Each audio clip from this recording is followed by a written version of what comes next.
Welcome back to the Procurement Federal Acquisition Supplement and Defence Federal Acquisition Supplements Clauses podcast. I'm Eric Marquette, here with Ruby Sturt and Paul Natopsky. Today, we're digging into supply chain risk in federal acquisition, something that, honestly, just keeps getting more complex with every news cycle. Paul, you see this all the time. When we talk about supply chain risk, what are we really getting into? Absolutely, Eric. Supply chain risk in this context covers a pretty wide spectrum, everything from counterfeit components sneaking into the hardware stack to vendor insolvency that disrupts continuity, and of course, cyber vulnerabilities. If a supplier at any tier gets compromised, it can cascade right up into mission-critical systems. It's not just theoretical either. We've seen this play out in recent years with incidents like the Kaspersky software ban, where federal agencies had to scramble to strip out a product due to concerns about foreign influence and data exfiltration. Hardware-wise, think about those supply chain delays from overseas manufacturing. A single choke point can throw off a whole program. Yeah, and the cyber side's just wild. I mean, look at the NotPetya attack a few years back. One company's compromised software update, and suddenly dozens of organizations got hit. And Paul, you mentioned counterfeit stuff. I've heard stories of basic computer parts failing, traced all the way back to some knockoff manufacturer. It's not just a headache. In federal contracts, that can spell a compliance disaster.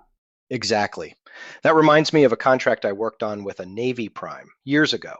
We caught a batch of network interface cards that were showing odd traffic. On deeper inspection, they had undocumented data channels, which, is a giant red flag. Nobody wanted to admit where they'd sourced those components, and it took a massive forensic effort to lock down the origin. Eventually, we had to work overnight to swap out everything on that system. Contractors, agency leads, everyone. That incident really brought home how invisible some supply chain vulnerabilities can be, and the cost of not catching them early. It's a stark reminder, isn't it? Supply chain risk isn't just some abstract regulatory box tick. It shows up in real costs, delays, reputation blows. We talked in previous episodes about how the supplier performance risk system can help spot issues. But as we're seeing here, even a single weak link can cause ripple effects up and down the line. Makes you wonder how much gets through undetected too. Like, what's under the hood right now that we won't find out about until next year? Yeah, so mitigation has to go way beyond basic procurement checks. We do multi-tier vendor vetting now, looking not just at your direct supplier, but also second, third, even fourth tier vendors. Mandatory reporting is part of it. So if a supplier spots something weird in their supply chain, they've got to flag it up the chain. And there's specialized risk assessment tools, stuff like the SPRS, which tracks supplier performance and risk, and extensive background checks on vendors. More recently, executive orders like Section 889 of NDAA 2019 have clamped down hard, especially on telecoms from certain foreign providers. That's meant big upgrades in due diligence and tracking.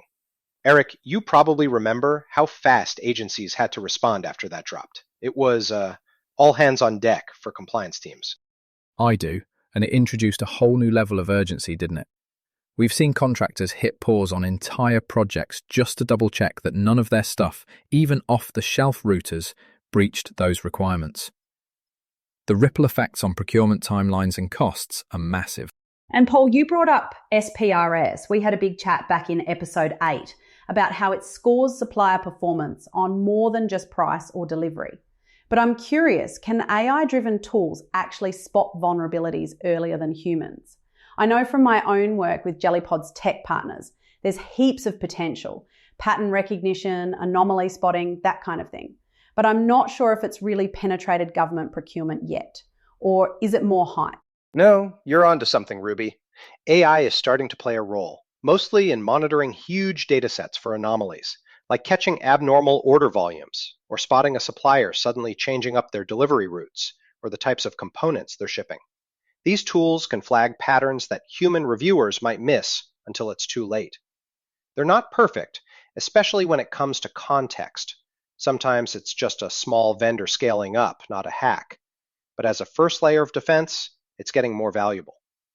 The defense sector's all over this, given how high the stakes are. but it always comes back to combining automation with experienced security teams. The human in the loop thing still matters. It's never just one magic bullet, is it? It's a blend. Policy, new tech, awareness, and vigilance from everyone involved. And a healthy bit of skepticism whenever something looks a bit too good or too cheap to be true. Yeah, if your bid comes in miles under everyone else's, probably a reason for it, right?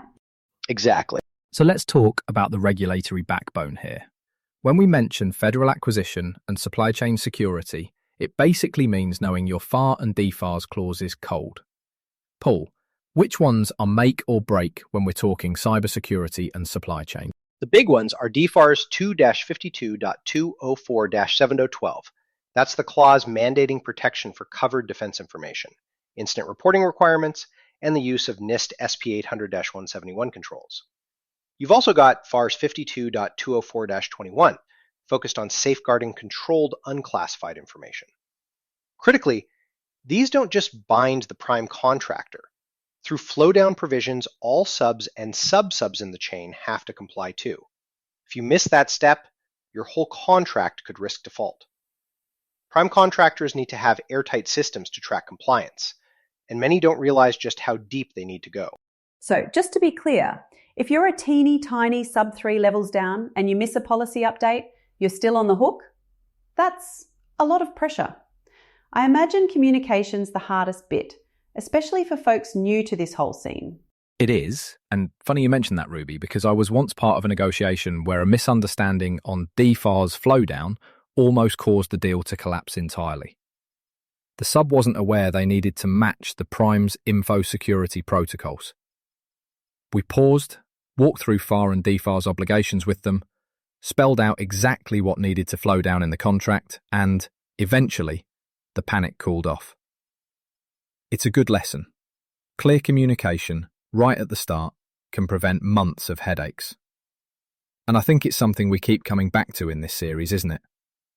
Knowing the rules, communicating them well, and making them part of the team's actual working mindset, not just a checkbox. So just tell Les Gliston, do that. And I'll add understanding your obligations, documenting them, and making sure they really are implemented at every level is where the difference lies. A lot of organizations stumble because they think a contract. And if you're listening and thinking, that sounds intimidating, don't worry, we'll keep breaking it down, one episode at a time. Any last thoughts before we wrap? Just this. Supply chain risk isn't going away. Stay vigilant, stay informed, and remember, every link matters. Ruby, Paul, always a pleasure chatting through the details with both of you. Same here. Thanks, Eric. Thanks, Paul. And thanks to everyone listening. Catch you all next time. Take care, everyone. Stay secure. Goodbye.